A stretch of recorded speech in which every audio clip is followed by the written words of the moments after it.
Snow fell heavily across downtown Chicago the night Vanessa Carter's marriage officially died. Not in a courtroom. Not inside some dramatic screaming match.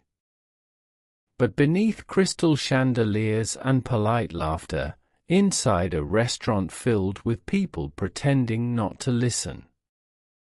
At 42 years old, Vanessa sat frozen at the edge of the table while her husband adjusted his expensive cufflinks and said the words that would follow her for years.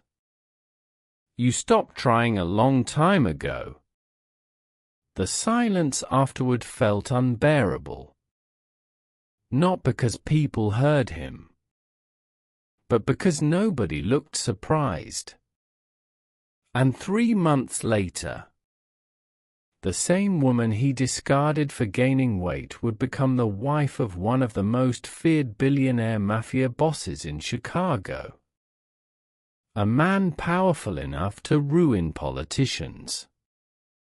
A man dangerous enough to terrify criminals.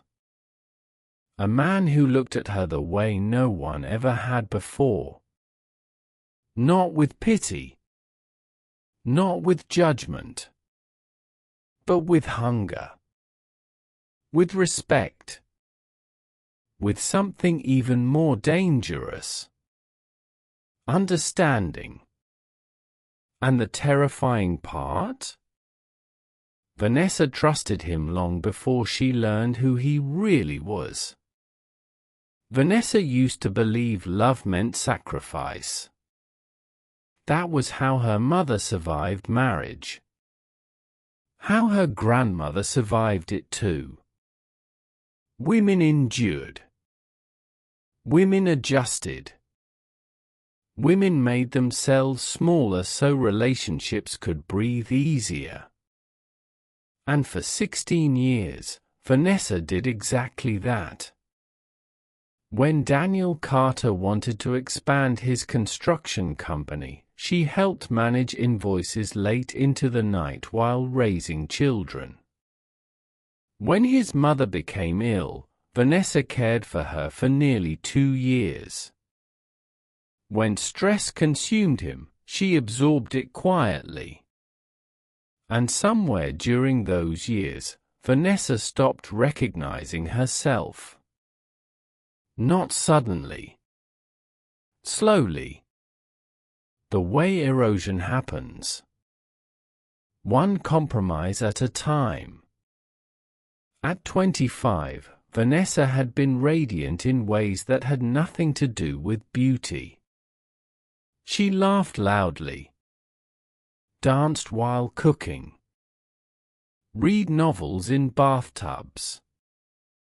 Made impulsive road trips. She once dreamed about opening a bookstore cafe near the lake. But life became schedules. Responsibilities. School pickups. Bills. Corporate dinners where wealthy men discussed business while their wives compared skincare routines and waistlines. Vanessa never noticed the weight gain at first. Not really. It came gradually after her second pregnancy. Then emotional eating during stressful years. Then hormonal changes nobody warned women about. And eventually, mirrors became something she avoided instead of trusted. Daniel noticed long before she did. At first, his comments sounded playful. "You gonna steal my fries too? You used to care more about yourself. You should start walking with me in the mornings." Small things. Tiny cuts. Easy to dismiss. Until they weren't. Over time, affection disappeared from his voice completely. He stopped touching her casually. Stopped kissing her goodbye. stopped looking at her during conversations. And Vanessa, already exhausted from years of carrying emotional weight inside their marriage, began shrinking emotionally too. The cruelest part wasn't his rejection. It was how normal it became. "Mom." Vanessa blinked and looked up from her coffee. Her daughter Ava sat across from her inside a quiet diner near Lincoln Park, concern softening her face. "You disappeared again." Vanessa forced a smile. "Sorry." Ava stirred cream into her coffee slowly. "You know Dad's miserable too, right?" Vanessa almost laughed at the irony. "Even now. Even after humiliation. People still expected women to emotionally protect the men who hurt them." "I'm not responsible for your father's happiness anymore," Vanessa said quietly. Ava sighed. At 26, pregnant with her first child, Ava looked exhausted by years of tension between her parents. "Nobody's saying you are. But everybody keeps acting like I should understand him." Neither spoke for a moment. Outside the diner window, snow drifted softly across crowded sidewalks. Chicago winters had a way of making loneliness feel heavier. Ava finally reached across the table. "You know what I hate most?" Vanessa looked at her.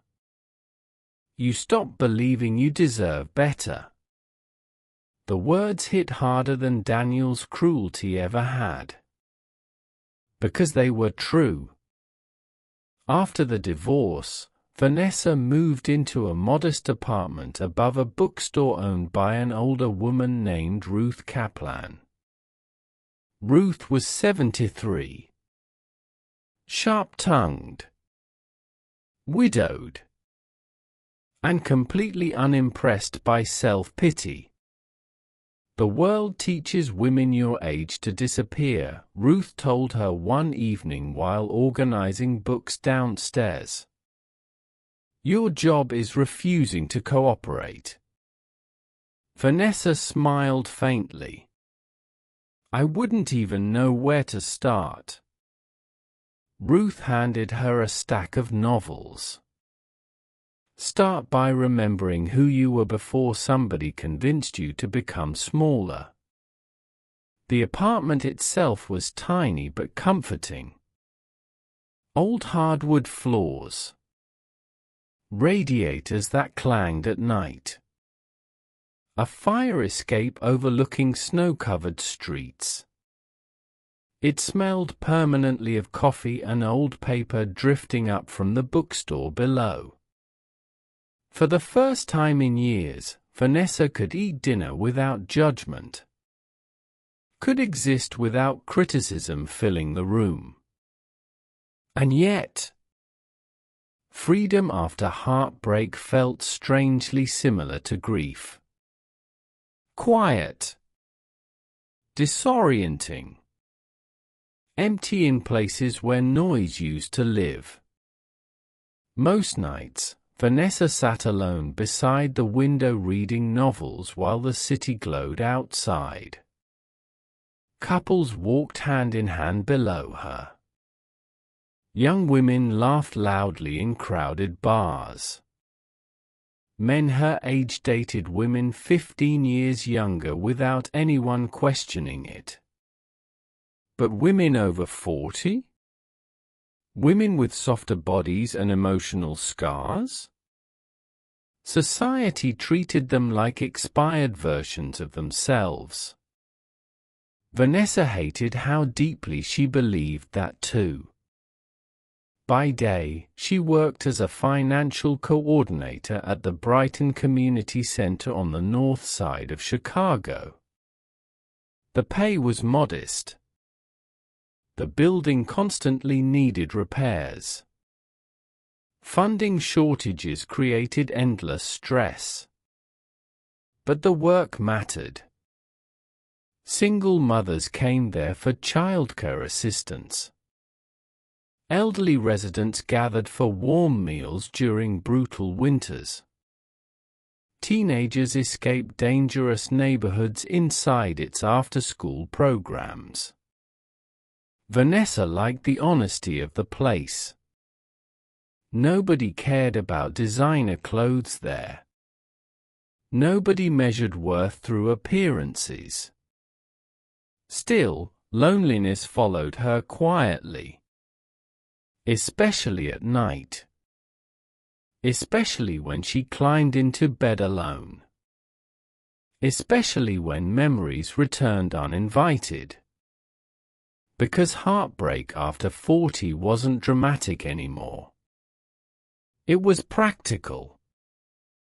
It was learning how to divide retirement accounts. How to file taxes alone. How to sit through holidays without pretending everything was fine.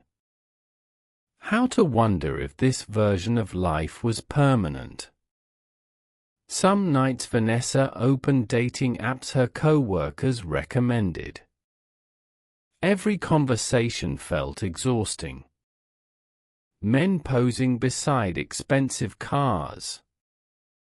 Men demanding younger women. Men calling 40-year-old women mature beauties like they deserved awards for basic respect. After 2 weeks, she deleted everything. Love no longer felt hopeful. It felt performative. Transactional. Dangerous. Across the city, Alessandro Moretti stood alone inside his penthouse overlooking Lake Michigan. At 52, Alessandro possessed the kind of wealth people romanticized from a distance. Private jets. Luxury hotels. Political influence. Security teams. Tailored suits worth more than most monthly salaries. But power had never cured loneliness. It simply made isolation quieter. The penthouse stretched across the top floor of a glass tower downtown. Modern. Immaculate. Cold. Most nights Alessandro sat alone beside the fireplace drinking whiskey while jazz music played softly through hidden speakers. His late wife's photographs remained untouched throughout the home. 8 years later, nobody dared move them. Not employees. Not guests. Not even Alessandro himself. Sophia Moretti had been warmth inside a world built on fear. And after cancer took her slowly, Alessandro became someone colder. More ruthless. More emotionally unreachable. People feared him because he rarely displayed emotion. Because calm men were always more dangerous than loud ones. Publicly, Alessandro was a billionaire investor rebuilding sections of Chicago through real estate and shipping companies. Privately, rumors followed him everywhere. Organized crime. Money laundering. Political corruption. Disappearances. Nobody could prove anything. Which made him more terrifying. Women pursued him constantly. Actresses. Socialites. Younger women fascinated by dangerous men with limitless money. But every conversation felt empty. Predictable. Nobody challenged him anymore. Nobody looked past the myth. And deep down, Alessandro suspected that might be punishment. The night Vanessa Carter entered his life began with a snowstorm severe enough to shut down most of the city. At the Brighton Community Center, Vanessa stayed late organizing emergency shelter supplies after budget cuts threatened operations. Volunteers rushed through hallways carrying blankets and bottled water. Phones rang endlessly. Outside, snow hammered against windows violently. "You should go home," her co-worker Denise warned. "Roads are getting dangerous." In a minute, Vanessa finished balancing inventory sheets before finally grabbing her coat nearly an hour later. The streets already looked abandoned. Snow-buried sidewalks. Wind screamed between buildings. Her old sedan struggled almost immediately. By the time the engine failed entirely near an industrial district several miles from home, panic had already begun tightening inside her chest. No. Vanessa turned the key again. Nothing. Her phone battery flashed red, then died completely. The street around her sat nearly empty except for distant warehouse lights blurred through heavy snowfall. Fear settled in fast. At 42, Vanessa understood how vulnerable women could become alone at night. Especially in bad neighborhoods. Especially during storms. Then headlights appeared behind her. A black SUV slowed beside the car. Another vehicle followed behind it. Vanessa's stomach tightened immediately. The men stepping out looked expensive. Controlled. Dangerous. Dark coats. Cold expressions. The kind of men who noticed everything. One opened the rear passenger door. And Alessandro Moretti stepped into the snow. Vanessa recognized him instantly, which only made her more afraid. He looked taller in person. Broad shoulders beneath a charcoal overcoat. Dark hair streaked with silver at the temples. Calm eyes that revealed almost nothing. The snowfall softened the city around him, but not the power in his presence. "Your engine's finished," he said calmly after glancing toward the car. Vanessa crossed her arms instinctively. "I already called someone." It was a lie. Alessandro studied her quietly. Snow collected on his coat. "You're freezing." "I'm fine." "You're stranded in the middle of a storm with no phone signal." His voice remained steady. "You're not fine." Something about his calmness unsettled her more than aggression would have. The bodyguards remained several feet away, silent and watchful. Vanessa's pulse quickened. Men with power always expected something. Always. "I don't need help." Alessandro glanced toward the darkening road. Stubbornness becomes dangerous at certain temperatures.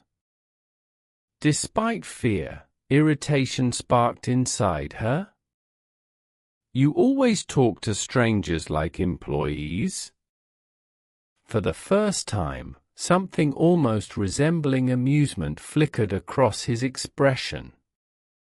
"No," he said softly. "Only the difficult ones." Vanessa should have walked away. Should have refused.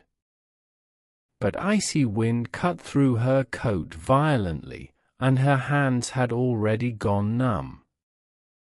Alessandro noticed. Without another word, he removed his gloves and handed them to her. The gesture caught her off guard. No arrogance. No flirtation.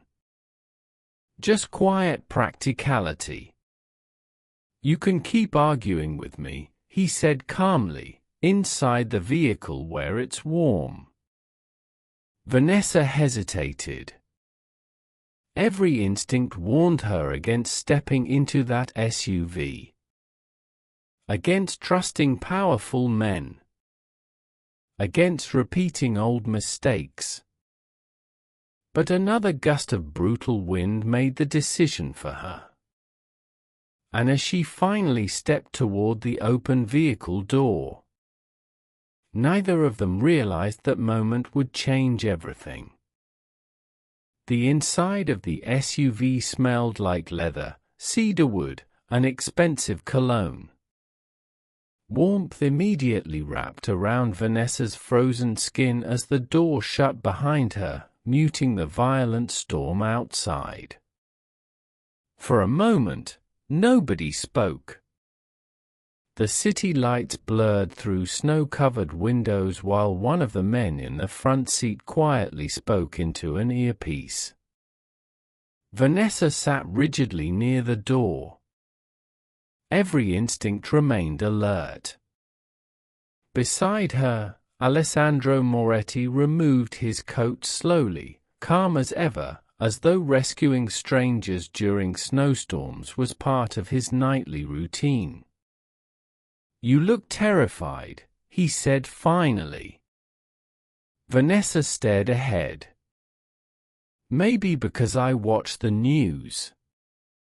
A faint smile touched the corner of his mouth. "Fair." She glanced toward him carefully. Up close, he looked older than magazine photographs suggested. Not weaker. Just tired. There were lines around his eyes no amount of wealth could erase. His hands looked strong but worn. And something about that unexpected humanity unsettled her more than his reputation did. "Where are you headed?" he asked. "North Side." "Alone?" "Yes." His gaze shifted toward her wedding ring finger instinctively. "Empty." Vanessa noticed. And strangely, embarrassment flared inside her chest. Not because she missed Daniel, but because divorce after 40 always felt like public failure somehow. Alessandro leaned back slightly. "Your husband should have let you stay home in weather like this." The words hit a nerve instantly. "My ex-husband lost the right to make decisions for me." Silence settled briefly. Then Alessandro nodded once. "Understood." No pity. No awkward apology. Just acknowledgement. And for reasons she couldn't explain, Vanessa appreciated that. The drive through Chicago stretched quietly beneath falling snow. Most conversations between strangers died quickly. But something about the silence between them felt strangely observant instead of uncomfortable. Eventually Alessandro glanced toward the folders in her lap. "You work late." "Community center." You enjoy it? Vanessa shrugged faintly. Some days. That usually means yes. She almost smiled despite herself. You analyze everybody this carefully. Yes. Why? Because people reveal themselves in small details. Vanessa turned toward him fully for the first time. And what exactly have I revealed? Alessandro studied her calmly. That you're exhausted. The honesty caught her off guard. You barely know me. You keep apologizing when nobody asked you to. His voice remained quiet. That usually means someone spent years making you feel inconvenient. Vanessa's throat tightened unexpectedly. For several seconds, she couldn't respond. Because strangers weren't supposed to notice things like that. And certainly not men like Alessandro Moretti. Before she could answer, the SUV slowed outside her apartment building above the bookstore. Relief washed through her instantly. Safe. Finally. One of the bodyguards stepped out to inspect the snowy sidewalk before opening her door. Vanessa gathered her things quickly. I can manage from here. Alessandro nodded once. Then, unexpectedly, Miss Carter. She froze. You know my name. A subtle pause. I make it my business to know people connected to projects in this city. The answer sounded reasonable. But something about it unsettled her anyway. Vanessa stepped out into the snow carefully. Then paused beside the open door. Thank you, she said reluctantly. Alessandro looked up at her from inside the vehicle. You're welcome. And then his gaze softened slightly. Try not to disappear again. Before she could ask what he meant, the door closed. The SUV disappeared into the storm, leaving Vanessa standing beneath flickering streetlights with her pulse strangely unsteady. The next morning, Ruth Kaplan looked up from shelving books as Vanessa entered downstairs wrapped in a thick sweater. You look confused, Ruth observed immediately. Vanessa poured coffee into a chipped mug. I had a weird night. That usually means a man. Vanessa laughed despite herself. Not exactly. Ruth raised an eyebrow. Those are the dangerous ones. Vanessa hesitated. Then quietly said, Alessandro Moretti picked me up during the storm. The silence afterward was immediate. Even Ruth stopped moving. The billionaire. The alleged criminal billionaire. Ruth whistled softly. Well. She adjusted her glasses. That's certainly more exciting than online dating. It wasn't like that. MMHM. Vanessa leaned against the counter. He was strange. Strange good or strange dangerous? Yes. Ruth laughed loudly. There it is. What?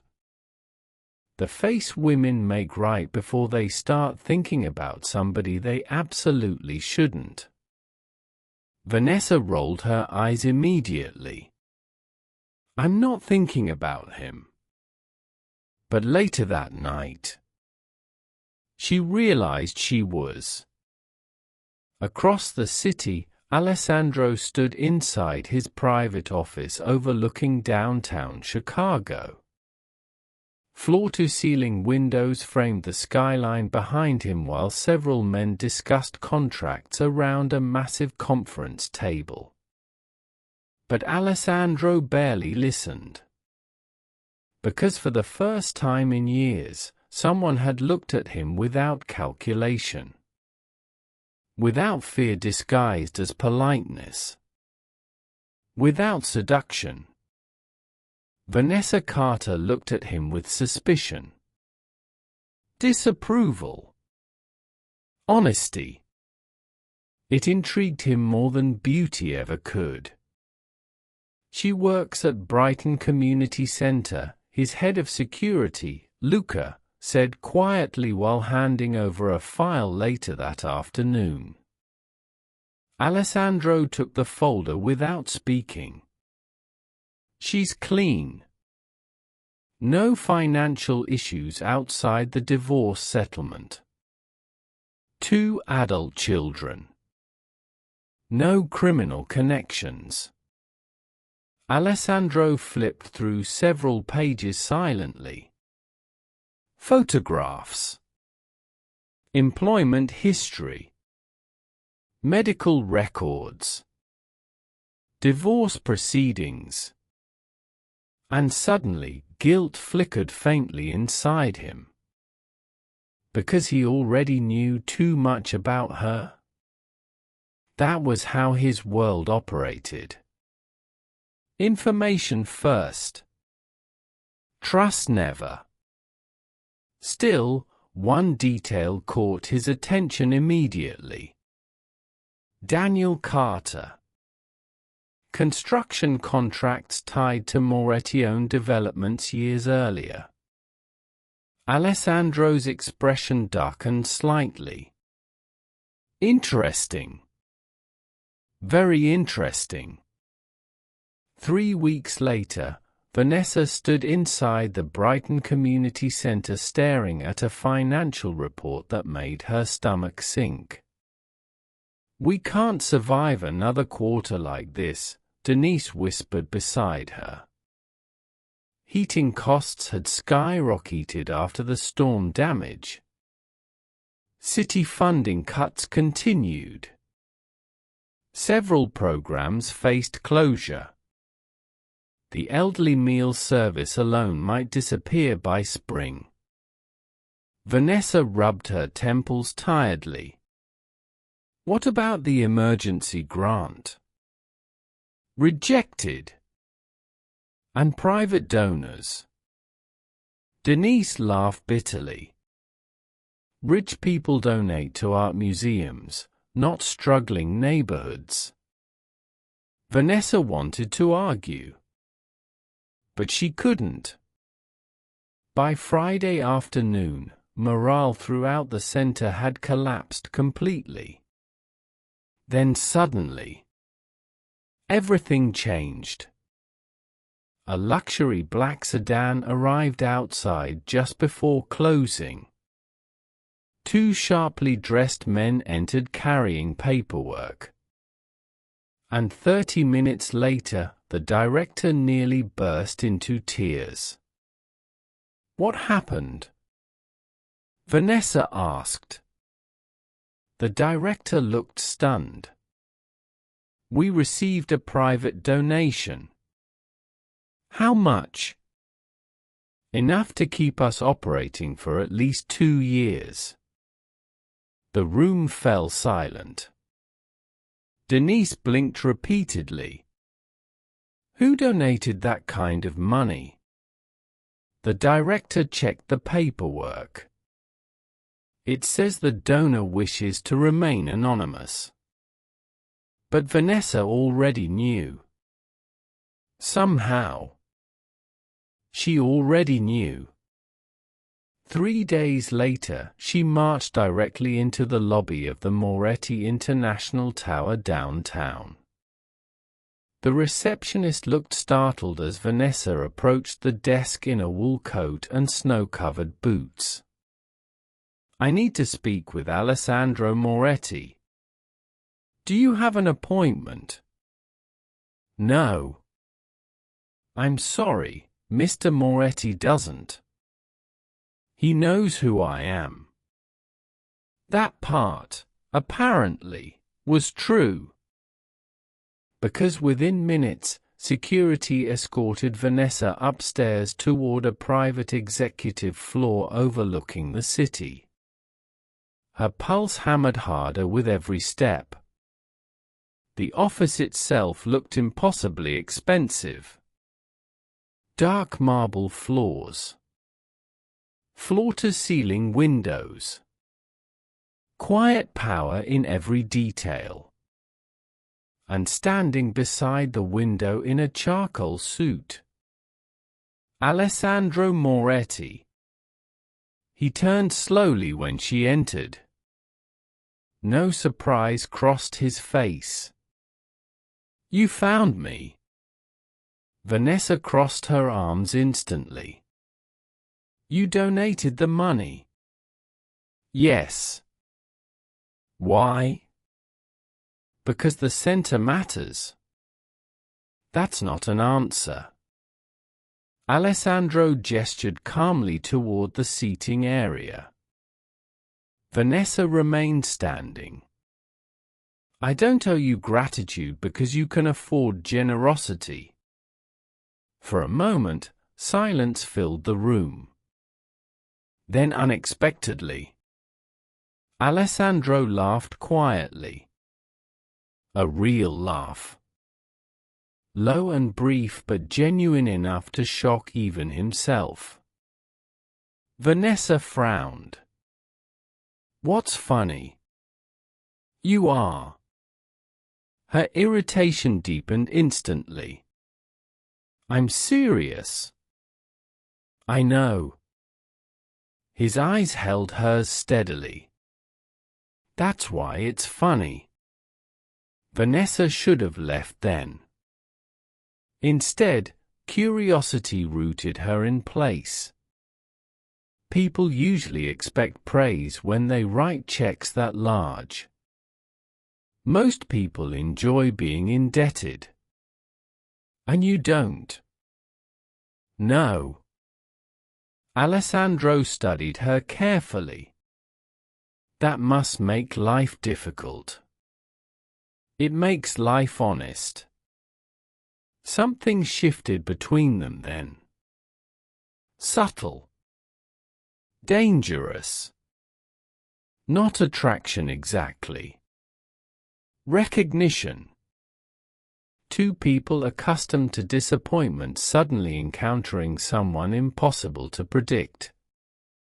Their conversations after that remained accidental. At least officially.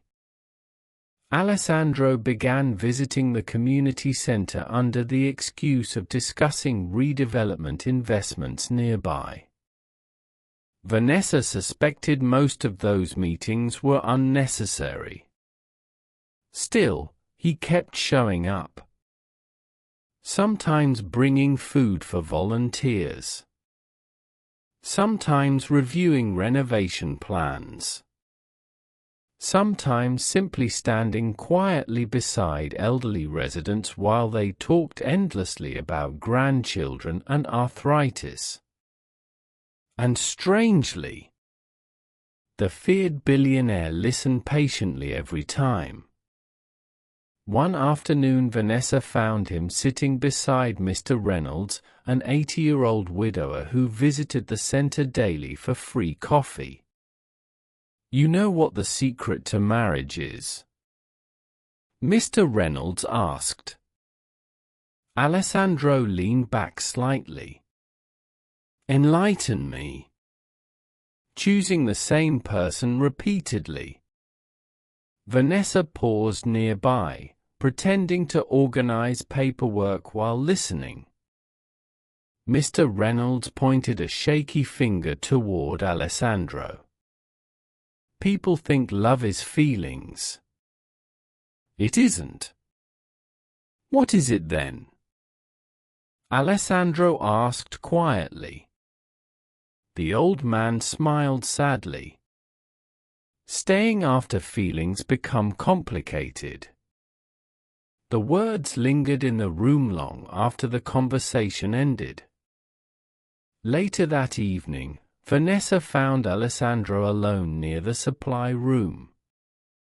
You didn't have to sit with him that long, she said. I know. Most rich men don't spend afternoons discussing marriage with strangers. Alessandro adjusted his cufflinks slightly. Most rich men are terrified of silence. Vanessa leaned against the doorway.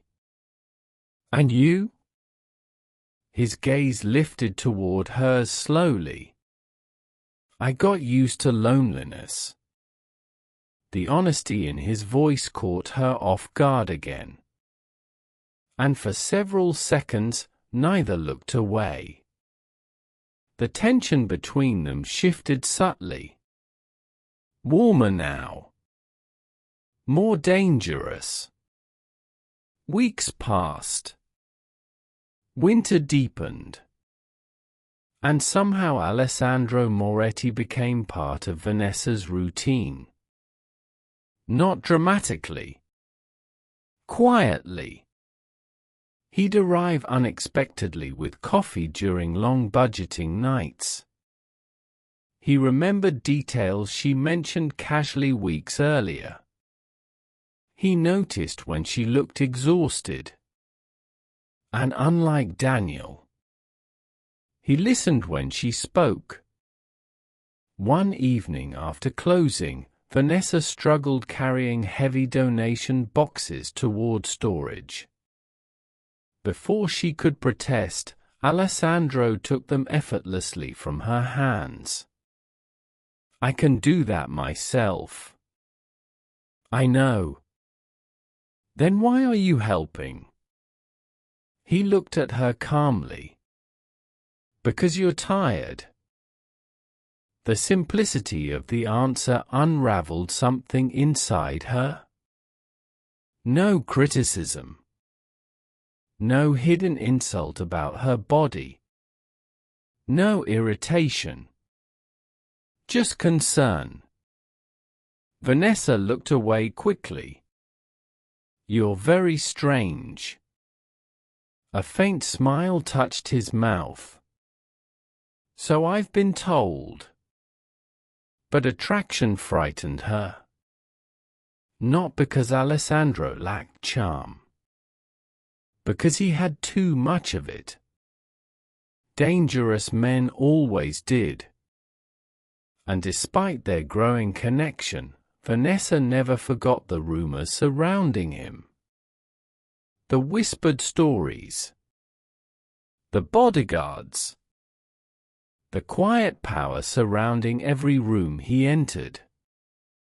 One night after dinner with her daughter, Ava finally confronted her directly. You like him? Vanessa nearly choked on her wine. Excuse me. Mom. Ava laughed softly. You smile differently when you mention him. There's nothing happening. Isn't there? Vanessa stared down at the table. I don't even know what kind of man he really is. Ava grew more serious. That scares you. Yes. And if he was ordinary? Vanessa hesitated. Then answered honestly. That might scare me more. Because ordinary men had already broken her heart once. And somehow, the possibility of trusting again terrified her far more than Alessandro himself. Meanwhile, Alessandro found himself doing something he hadn't done in years. Wanting. Not physically. Emotionally. He wanted Vanessa's opinions. Her presence. The calmness he felt around her. He wanted the way she challenged him without fear. Wanted the way she never performed femininity for male approval. Wanted the softness hidden beneath her guardedness. And most dangerous of all, he wanted her trust. Which meant eventually, he would have to decide whether to tell her the truth about how much he already knew. And men like Alessandro Moretti rarely survived honesty without consequences. Before we continue, if stories about love, second chances, and healing mean something to you, take a moment to like this video and subscribe. It helps these stories reach people who need them the most. Now, let's continue.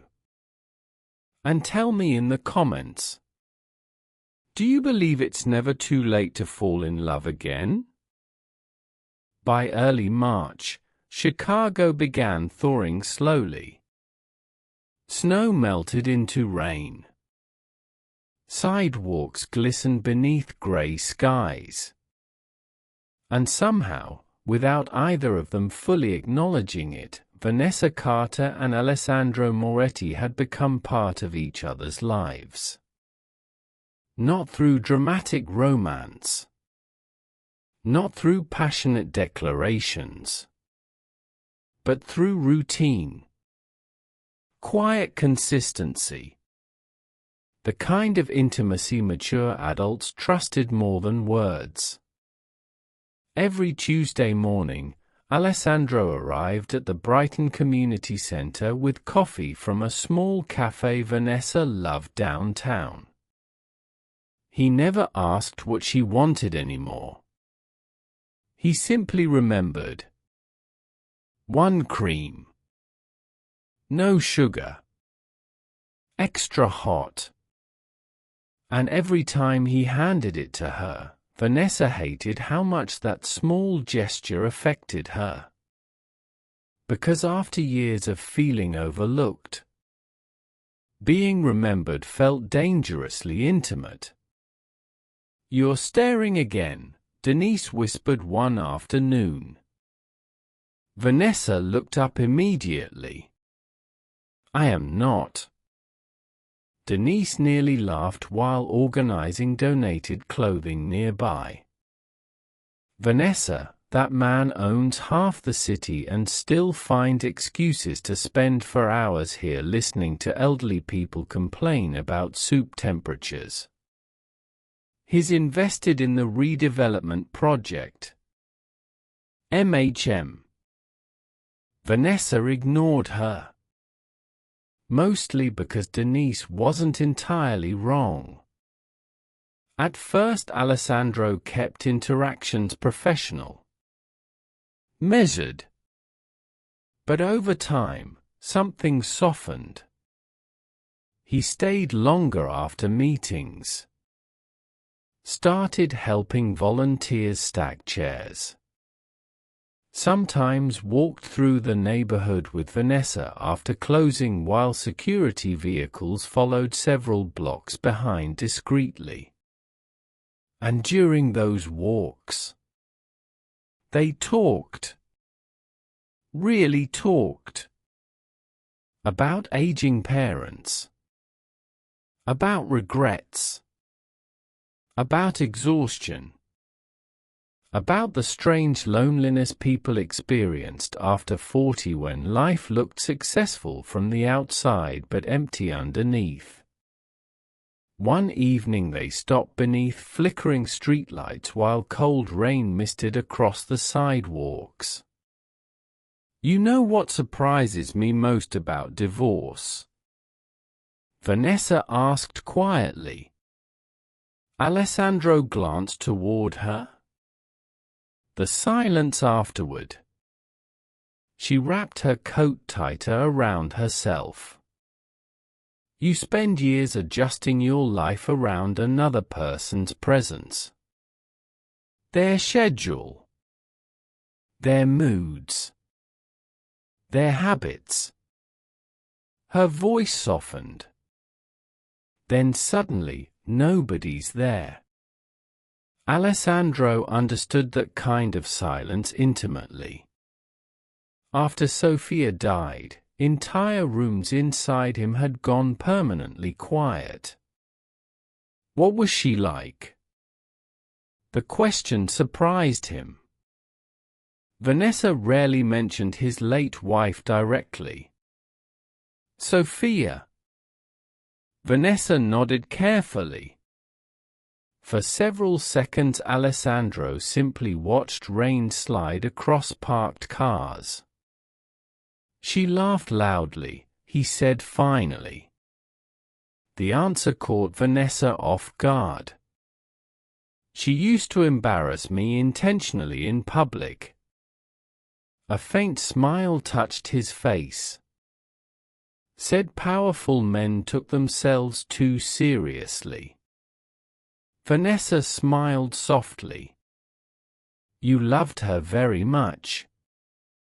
Yes. The honesty in his voice carried no hesitation. No shame. Just grief aged by time. And instead of jealousy, Vanessa felt something unexpected. Relief. Because a man capable of mourning someone that deeply might also be capable of loving deeply too. Alessandro's gaze shifted toward her slowly. Daniel hurt you for a long time before you left him. Vanessa's chest tightened. It wasn't phrased as a question. How can you tell? Because you apologize before expressing opinions. The words hit painfully close to truth. Vanessa looked away. He didn't always used to be cruel. No, Alessandro said quietly. People rarely are at the beginning. Their relationship remained emotionally restrained. But the tension between them deepened steadily. Especially in smaller moments. The dangerous kind. One Friday evening, the community center lost power during heavy rainstorms. The building darkened instantly while volunteers scrambled for flashlights. Vanessa climbed into the basement storage area searching for emergency lanterns when suddenly the lights failed completely. Darkness swallowed the room. Damn it! You should stop wandering into dangerous places alone. Vanessa startled sharply as Alessandro's voice emerged from the shadows behind her. What are you doing here?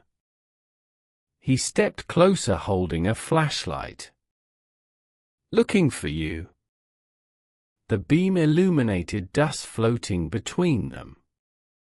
Vanessa became suddenly aware of how close he stood. How broad he looked inside the narrow storage room. How warm his presence felt in the darkness. Her pulse betrayed her immediately. You didn't have to come downstairs. You've been gone 20 minutes. And I noticed. The words settled heavily between them. Not flirtation. Something more mature. More intentional. Vanessa swallowed carefully. Most women her age weren't looked at like this anymore. Not with focused attention. Not with hunger restrained by patience. Alessandro handed her the lantern slowly. Their fingers brushed. A small touch. Barely anything.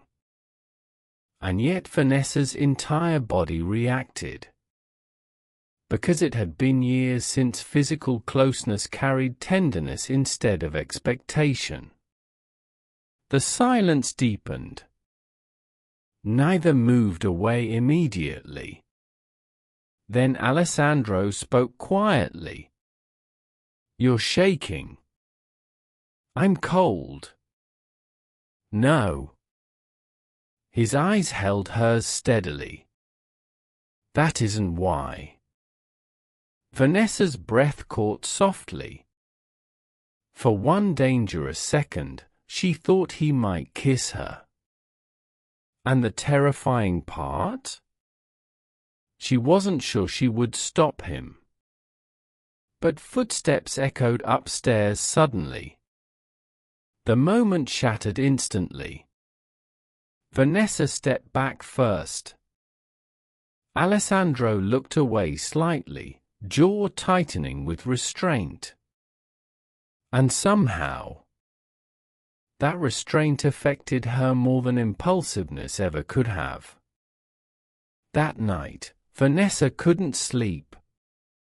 Rain tapped softly against apartment windows while she lay awake replaying every second inside the storage room. At 42, attraction felt different than it had in her 20s. Less reckless. More frightening. Because mature love threatened carefully rebuilt lives. It risked stability. Dignity. Hard-earned emotional independence. And Vanessa had spent years reconstructing herself after Daniel destroyed her confidence piece by piece. Falling again meant vulnerability. Need. Hope. Things she no longer trusted. Her phone buzzed softly near midnight. A message. From Alessandro. "I apologize if I made you uncomfortable tonight." Vanessa stared at the screen for a long moment. Then typed slowly. "You didn't." 3 dots appeared immediately. Then disappeared. Then returned. Finally. "Good night, Vanessa." She read the message 3 times before setting the phone down. And for the first time since her divorce, she smiled before falling asleep. But not everyone approved of the growing connection between them. Especially Ava. "You know people are talking, right?" her daughter asked carefully during Sunday brunch. Vanessa stiffened slightly. "What people?" "Everyone." Ava lowered her voice. "Mom, he's Alessandro Moretti." And nobody powerful becomes that rich without destroying people. Vanessa stirred her coffee quietly. "You sound like your father." "That's not fair." "No," Vanessa admitted softly. "It probably isn't." Ava sighed heavily. "I just don't want you getting hurt again." Neither did Vanessa. That was the problem. Because Alessandro made her feel things she thought were gone permanently. Desired. Seen. Feminine. Not despite her age or body, but entirely as she was.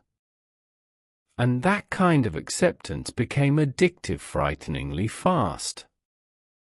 Meanwhile, Alessandro's inner circle grew increasingly concerned. "She's becoming a vulnerability," Luca warned during a private meeting inside the penthouse. Alessandro poured whiskey slowly. "Everything human becomes vulnerability eventually. You know what I mean." "Yes." He did. Men in Alessandro's world survived through emotional distance.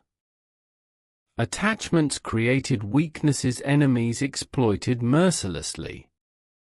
And yet, every instinct pulling him toward Vanessa felt stronger than caution. "She doesn't belong in this life," Luca continued carefully. Alessandro's expression darkened slightly. "I'm aware." Because despite their growing closeness, Alessandro had deliberately hidden large parts of himself. The violence, the criminal investigations, the dangerous alliances, and most importantly, the fact that he already knew far too much about Vanessa long before their second meeting. Sometimes he watched her laughing with volunteers at the center and felt something disturbingly close to guilt. Because she trusted him increasingly. While he still controlled truths capable of destroying everything between them. The emotional shift came unexpectedly during a charity gala in downtown Chicago. Vanessa almost refused to attend. "I don't belong at events like this anymore," she admitted while standing beside her closet earlier that evening.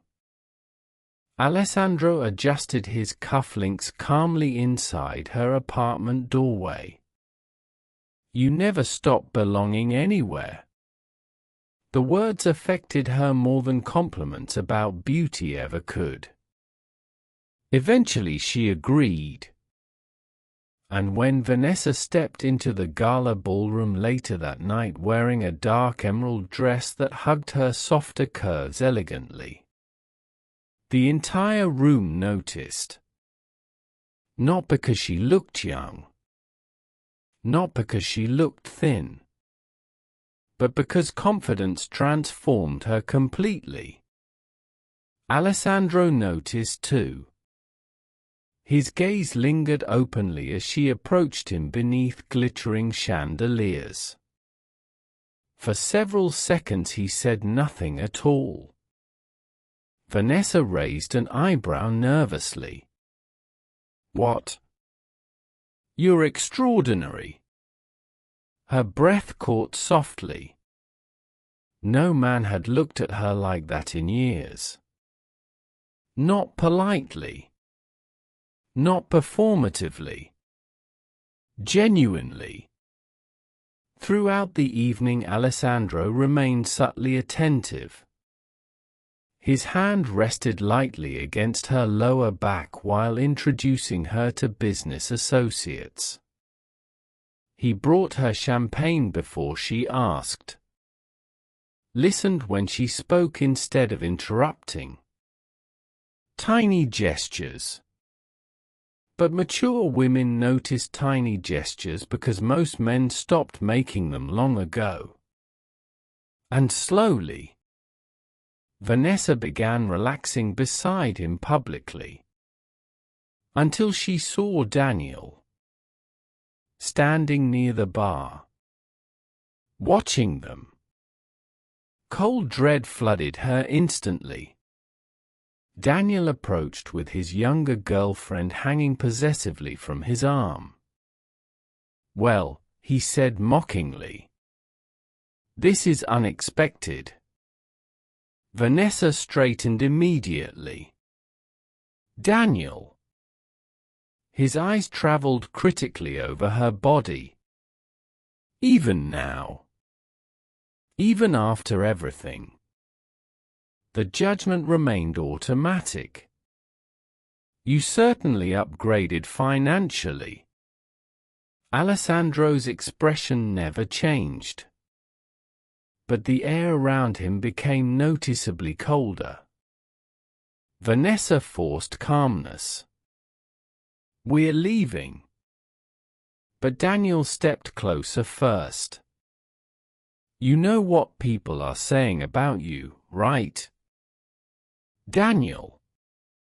That she finally found someone rich enough not to care what she looks like. The humiliation hit like a slap.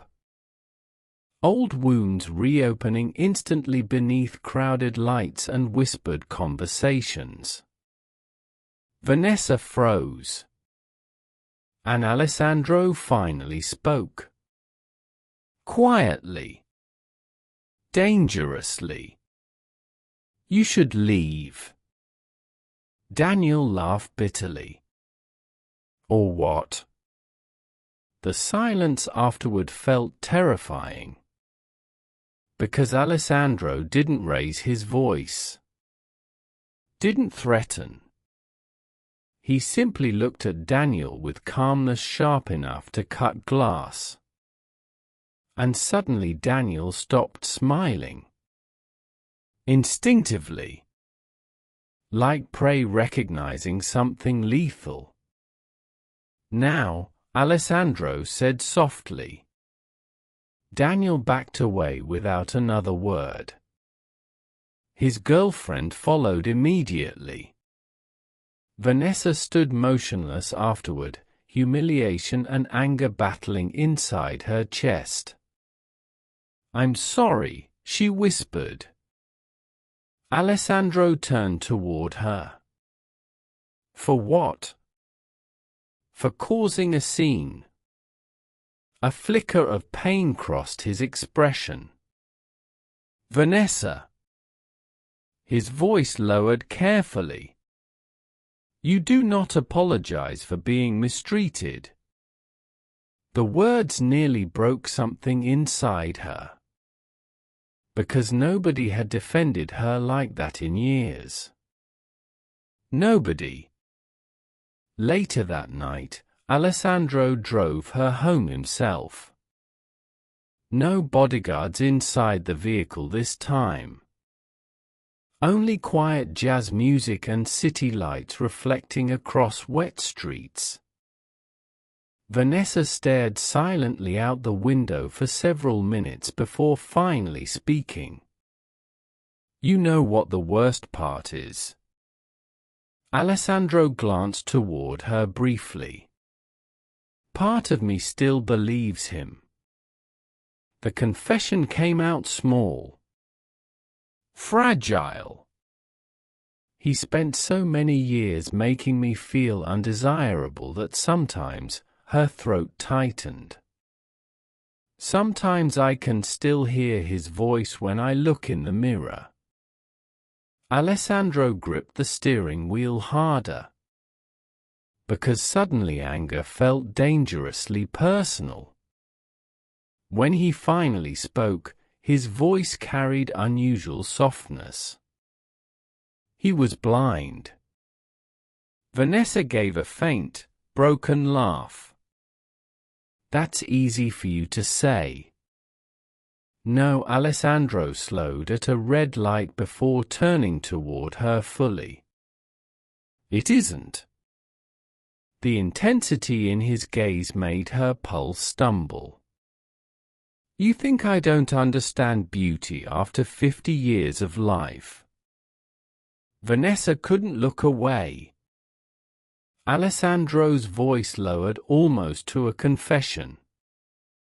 You walk into rooms apologizing for taking up space. His eyes moved slowly across her face. And somehow you still don't realize how extraordinary you are. Emotion rose suddenly inside her chest so fast it frightened her. Because she believed him. That was the dangerous part. For the first time in years, she actually believed him. But love after heartbreak never grows without resistance. And neither of them realized the greatest threat to their relationship had already begun quietly unfolding behind the scenes. Because someone had photographed them together at the gala. And by morning, those images would spread everywhere, alongside secrets neither of them were prepared to face. Would you risk opening your heart again after being deeply hurt? Tell me honestly in the comments below. By morning, Vanessa Carter's face was everywhere. Entertainment blogs, local gossip pages, social media threads, even tabloid headlines displayed beside grocery store checkout lines. Billionaire Mafia boss dating mystery divorcee. From housewife to Moretti's new obsession. And the cruelest one of all. Dumped for her weight. Now living off a billionaire. Vanessa stared at her phone in horror while sitting alone inside her apartment above the bookstore. Thousands of comments flooded beneath the photos from the gala. Some mocked her age. Others mocked her body. Many accused her of chasing money. And what shattered her most? Were the women agreeing with them? She's lucky a man like that even looked at her. Money really does make men desperate. She probably trapped him emotionally. Vanessa locked the phone immediately. But the damage was already done. Because humiliation doesn't disappear once old wounds exist. It echoes. And suddenly Daniel's voice returned inside her mind again. You stopped trying years ago. Her chest tightened painfully. At 42, she thought she had grown beyond caring what strangers thought. But public shame had a way of reopening private insecurities. Especially one someone else spent years planting carefully inside you. Downstairs inside the bookstore, Ruth Kaplan took one look at Vanessa's face and sighed heavily. You read the comments. Vanessa crossed her arms tightly. It was stupid.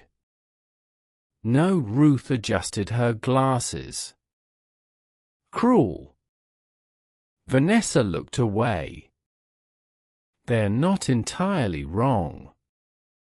Ruth's expression hardened instantly. Don't you dare. Vanessa laughed bitterly. You should see what people are saying. I lived through the 70s, sweetheart. Men have been punishing women for aging publicly since before you were born. Vanessa leaned against the bookshelf tiredly. I just don't understand why it hurts this much. Ruth softened slightly. Because shame always hurts more when someone you loved introduced you to it first. The words landed quietly between them. Painfully true. Meanwhile, across the city, Alessandro Moretti sat inside a private conference room while three men nervously discussed damage control. We can bury most of the coverage within 48 hours, one PR executive explained quickly. Alessandro remained silent. Cold. Dangerously calm. What about the original photographers? Luca asked. They've already sold the images internationally. Another silence followed. Then Alessandro finally spoke. No retaliation. The room immediately stilled. Luca frowned. They crossed lines. And Vanessa has already spent enough years paying for men's anger. Alessandro stood slowly and walked toward the windows overlooking downtown Chicago. His jaw tightened subtly. Because this wasn't about headlines. It was about what those headlines would do to her emotionally. He understood humiliation intimately. Powerful men learned early that public perception could destroy lives faster than violence. And Vanessa, soft-hearted despite her strength, was unprepared for this world entirely. For the first time in years, Alessandro felt fear. Not for himself. For someone else. The next evening he arrived outside her apartment unannounced. Vanessa opened the door wearing an oversized sweater, exhaustion shadowing her face immediately. "You shouldn't be here." Alessandro stepped inside quietly. "I came to check on you." "I'm fine." "No," he said softly. "You aren't." The gentleness in his voice nearly unraveled her instantly. Vanessa turned away before he could see emotion building behind her eyes. "I forgot how ugly people can be." Alessandro removed his glove slowly. People become cruel when they see happiness they don't understand. Vanessa laughed bitterly. Happiness? She finally looked at him. "Alessandro, these people think I'm pathetic." His expression darkened immediately. "And what do you think?" The question caught her off guard. Vanessa hesitated. Then honesty slipped out before pride could stop it. "I think maybe they're right." Silence. Heavy. Dangerous. Alessandro stepped closer slowly. "Look at me." She didn't want to. But eventually she did. And the intensity in his gaze made her chest tighten painfully. "You spent years with a man who convinced you love had conditions," Alessandro said quietly. "Wait. Youth. Perfection." His voice lowered. "And now you think being loved is something you must earn." Vanessa's throat burned suddenly. "You don't understand what it's like waking up one day and realizing your own husband looks embarrassed by you." Alessandro's expression shifted then. Not anger. Something deeper. Sadness. "Yes," he said softly. "I do." The room fell silent. Because grief recognized grief instantly. And before Vanessa realized what was happening, Alessandro reached up carefully and touched her face. Not possessively. Not hungrily. Tenderly. Like something precious. "You are not difficult to love," he whispered. Vanessa broke. Years of humiliation. Loneliness. Rejection. All rising violently at once.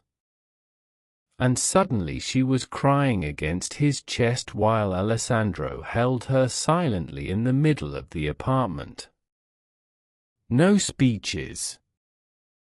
No attempts to fix her. Just presence. Steady. Warm. Safe. The kind of comfort mature love offers after life exhausts people completely. That should have brought them closer. Instead, it became the beginning of everything falling apart. 3 days later, Vanessa arrived unexpectedly at the community center early in the morning. The building remained mostly empty except for Alessandro standing inside a hallway speaking quietly with Luca. They hadn't noticed her yet. Daniel Carter's connections are confirmed, Luca said. Vanessa froze instantly. He used Moretti construction route 6 years ago, Luca continued. Before the federal investigation. Alessandro's expression remained unreadable. And Vanessa? We completed the background review months ago. Background review. Vanessa's stomach dropped violently. Luca continued speaking. Financial history, divorce filings, medical records. That's enough, Alessandro interrupted sharply. But the damage was already done. Vanessa stepped backward instinctively. The sound made both men turn immediately. And the moment Alessandro saw her face, he knew. What did he mean? Her voice sounded hollow. Alessandro moved toward her carefully. Vanessa, you investigated me. Silence answered first. Which told her everything. Pain flooded her chest instantly.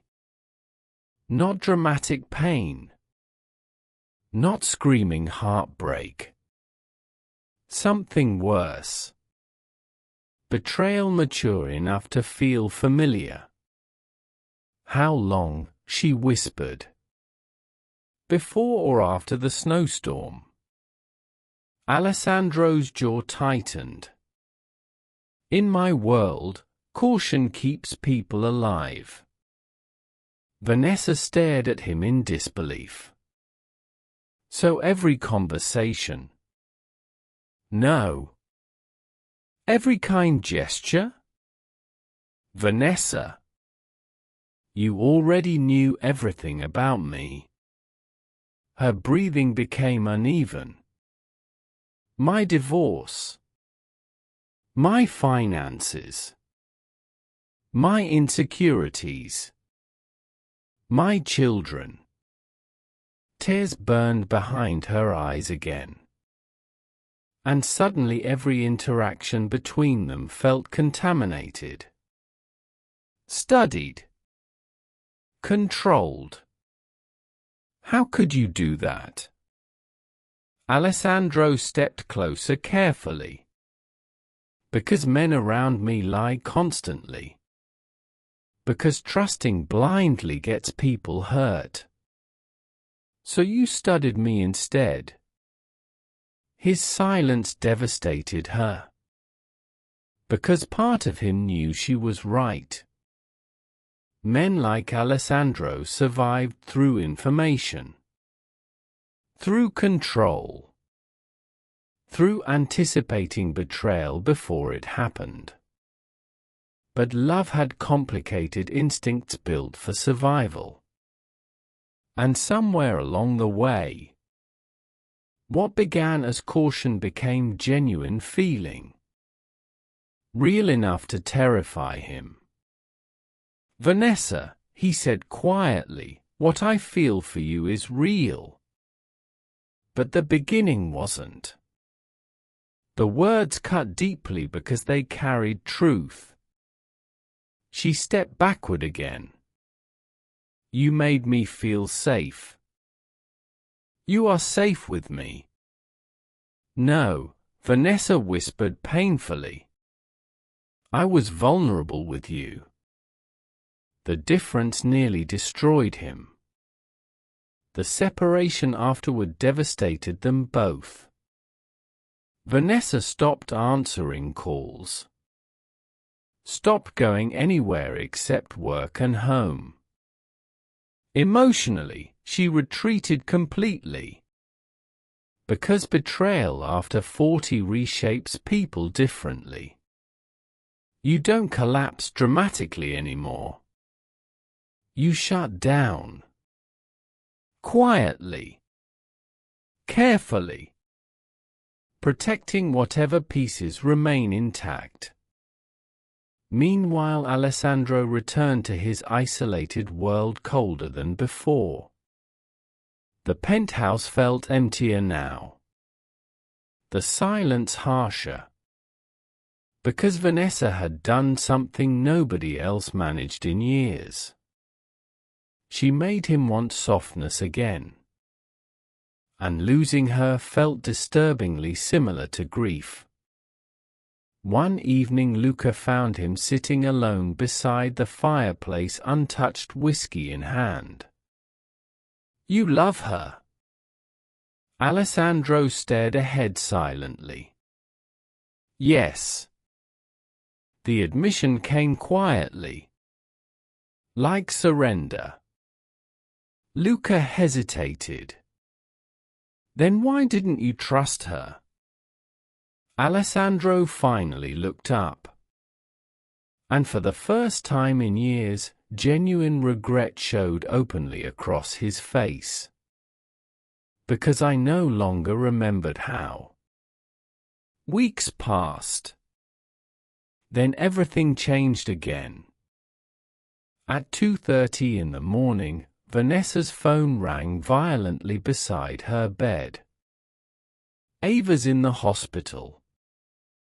Fear hit instantly. What happened?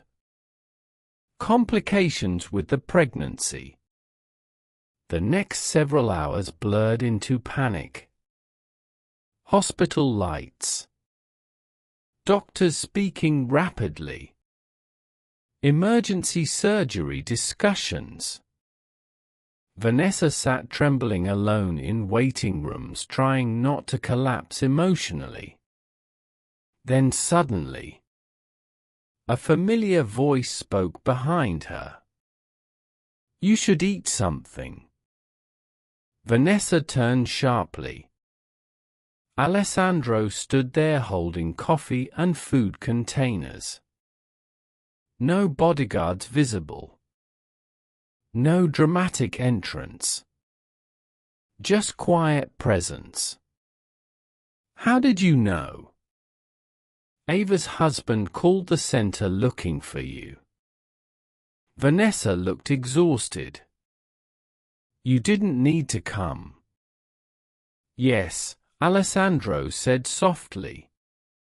I did. Throughout the night, he stayed beside her without demanding conversation. Without discussing their relationship. Without defending himself. He arranged specialists discreetly when complications worsened. Spoke calmly with hospital administrators. Handled paperwork when Vanessa became too overwhelmed to focus. And never once asked for gratitude. Hours later, when doctors finally confirmed Ava and the baby would survive, Vanessa broke down crying from relief. Alessandro caught her immediately before she collapsed completely. And suddenly she understood something important. Manipulation always demanded something in return. But this? This was simply care. Messy. Imperfect. Human care. The kind rooted in love rather than control. Several nights later, Vanessa stood alone outside Lake Michigan watching dark waves crash beneath cold spring winds. She heard Alessandro approach before he spoke. "You called." "I know." Silence settled between them softly. Finally Vanessa looked toward him. "I hated what you did."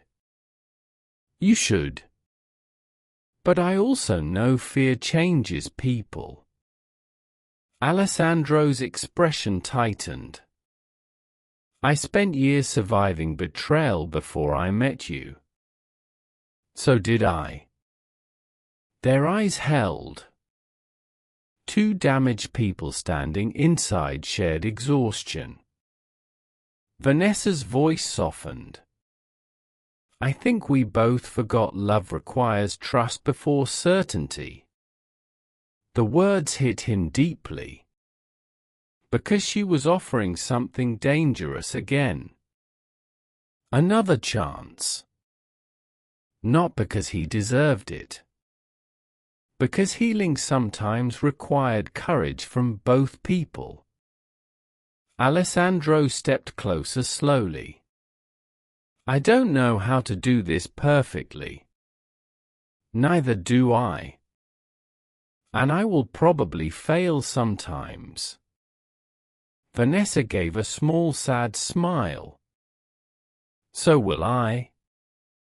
Then finally, for the first time since the separation, she reached for his hand. And Alessandro understood something life had taken decades to teach him. Power could force obedience. Fear could create loyalty. But love? Love required surrender. Do you think love should always get a second chance, or are some wounds too deep? Tell me your thoughts in the comments below. 6 months later, Chicago looked different in autumn. The city softened beneath gold leaves and colder winds drifting off Lake Michigan. Summer crowds disappeared from downtown sidewalks. Coffee shops filled earlier. Street musicians returned to train stations. And for the first time in years, Vanessa Carter no longer dreaded mornings. Not because life had become perfect, but because loneliness no longer greeted her first. Most mornings now began quietly. Coffee brewing downstairs inside Ruth's bookstore. Soft jazz playing somewhere in the apartment. And Alessandro standing in her kitchen wearing dark slacks and rolled sleeves while pretending not to burn breakfast. Which he still occasionally did. "You own luxury hotels," Vanessa laughed one Sunday morning while taking a ruined piece of toast from his hand. "How are you incapable of making eggs?" Alessandro looked genuinely offended. "I employ people for these things. That's not an actual skill. It's leadership." Vanessa shook her head, smiling. And the simple normalcy of moments like this still amazed her sometimes. Because after 40, love stopped being about fantasy. It became about peace. About emotional safety. About who made exhausting days feel lighter instead of heavier. Alessandro never tried controlling her routines. Never criticized what she wore. Never made her feel invisible. Instead, he noticed things. When she skipped meals from stress. When she overworked herself. When insecurity quietly returned to her eyes after cruel comments online. And every single time, he reminded her she no longer needed to apologize for existing. The Brighton Community Centre flourished again too. New renovations transformed aging classrooms into warm, modern spaces for families. The elderly meal program expanded. Scholarships funded after-school programs. And despite endless speculation from the media, Alessandro never attached his public name to most of the donations. Vanessa understood why now. Real generosity rarely needed witnesses. One afternoon she stood inside the renovated lobby watching children race through hallways laughing while Denise approached beside her. "You know," Denise said carefully, "I was wrong about him." Vanessa smiled faintly. "A lot of people were." Denise crossed her arms. "He looks terrifying though." Vanessa laughed softly. "That part's still true." And it was. Alessandro Moretti remained powerful. Still dangerous in many ways. Still deeply respected and feared throughout parts of Chicago. But Vanessa had learned something important about complicated people. Human beings were rarely only one thing. The same man capable of frightening powerful businessmen also spent Saturday mornings reading to children at the community center because one little girl asked him to once. The same man whispered terrifying instructions during business calls also kissed Vanessa's forehead every night before sleeping. Love had not erased darkness from him. But it had softened the parts of him that believed tenderness was weakness. Healing came slower for Vanessa. Some wounds always do. Even months later, there were moments when insecurity returned unexpectedly. Like the afternoon she stood frozen inside an upscale department store dressing room staring at herself beneath unforgiving mirrors. The old voice returned instantly. Too heavy. Too old. Too much. She almost changed back into her sweater before Alessandro's voice came through the curtain softly. "Vanessa? I'm fine." A pause. Then gently. "That dress made you stop breathing for a second." She closed her eyes. "How did you know?" "Because you only go quiet when you're hurting." Emotion tightened her chest immediately. That was the thing about being deeply loved later in life. It wasn't loud. It was observant. Careful. Intentional. Vanessa opened the curtain slowly. The dark navy dress hugged her softer figure elegantly. Alessandro looked at her for several seconds without speaking. Not politely. Not strategically. Like a man genuinely affected by what he saw.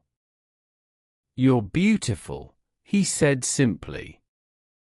And this time, for the first time in years, Vanessa believed it before anyone else said it. Meanwhile, Daniel Carter watched everything from a distance. The tabloids eventually lost interest, but whispers continued throughout business circles. Nobody understood why Alessandro Moretti remained devoted to a woman society considered ordinary. But Daniel understood eventually. Because Vanessa changed after leaving him. Not physically. Emotionally. The woman who once apologized constantly now spoke confidently during public meetings. The woman who once shrank herself emotionally now laughed loudly again. And perhaps most painful of all, she no longer looked at Daniel hoping for approval. One evening after a charity fundraiser, Daniel approached her quietly outside the venue. Vanessa stiffened slightly. "You look happy," he admitted. "I am."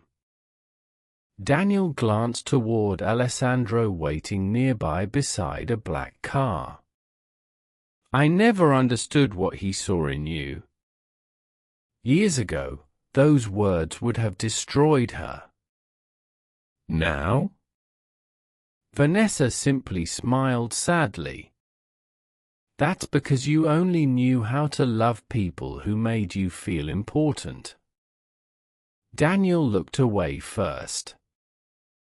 And for the first time since their divorce, Vanessa felt free. Not because she hated him. Because she no longer needed him to understand her worth. Winter returned to Chicago almost exactly 1 year after the snowstorm that changed everything. The city glittered beneath Christmas lights and falling snow while Vanessa stood once again beside Lake Michigan wrapped inside a long wool coat. Alessandro approached behind her quietly. "You're thinking too much again." Vanessa smiled faintly. "I was remembering the night my car broke down. The worst snowstorm of the year. The most terrifying ride of my life." Alessandro stepped beside her. "You were very suspicious of me. You looked like someone who buried bodies professionally." He almost laughed. "Fair observation." Snow drifted softly around them. For a while neither spoke. Then Alessandro reached into his coat pocket slowly. Vanessa noticed immediately. Her pulse stumbled. "Alessandro." He turned toward her fully. And suddenly the feared billionaire looked strangely uncertain. Vulnerable even. Something Vanessa realized few people had probably ever witnessed. "I spent most of my life believing love made people weak," he said quietly. The wind carried softly around them. "But loving you made me honest." Vanessa's eyes burned instantly.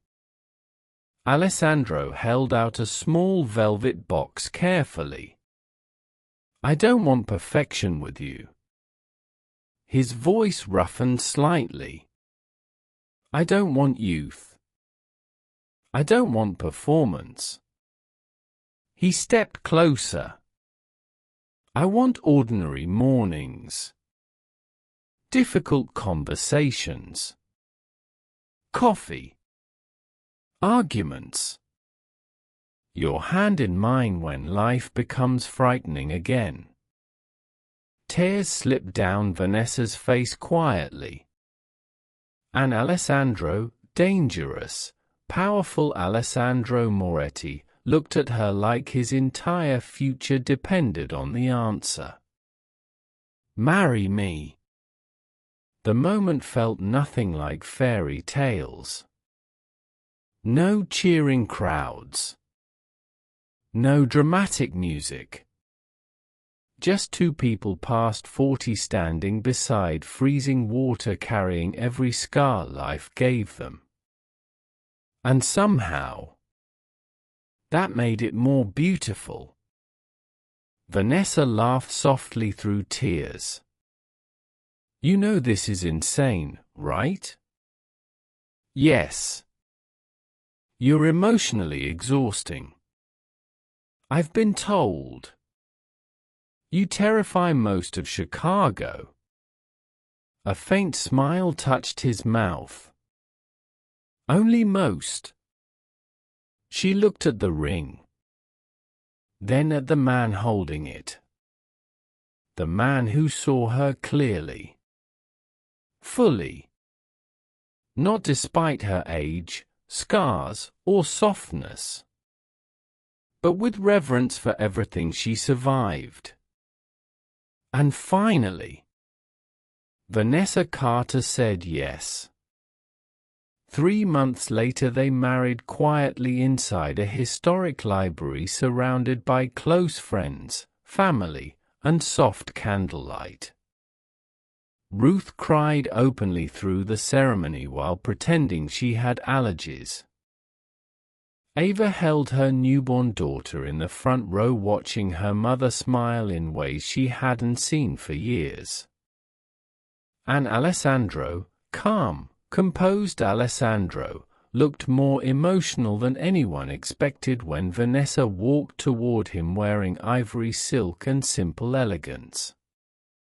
No extravagant spectacle. No performance. Just love mature enough to understand what almost losing happiness feels like. Because second chances become sacred after 40. You stop wasting time pretending vulnerability isn't terrifying. You stop chasing perfection. You stop believing love belongs only to the young. Instead, you learn the most powerful relationships are often built by people who already know heartbreak intimately. People who choose each other carefully. Honestly. Daily. Stories like this remind us that love doesn't end with heartbreak, sometimes it begins there. If this story touched you, don't forget to like, share, and subscribe for more powerful love stories like this.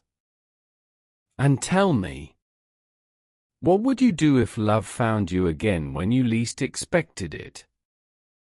Thank you for watching, and don't miss the next story waiting for you.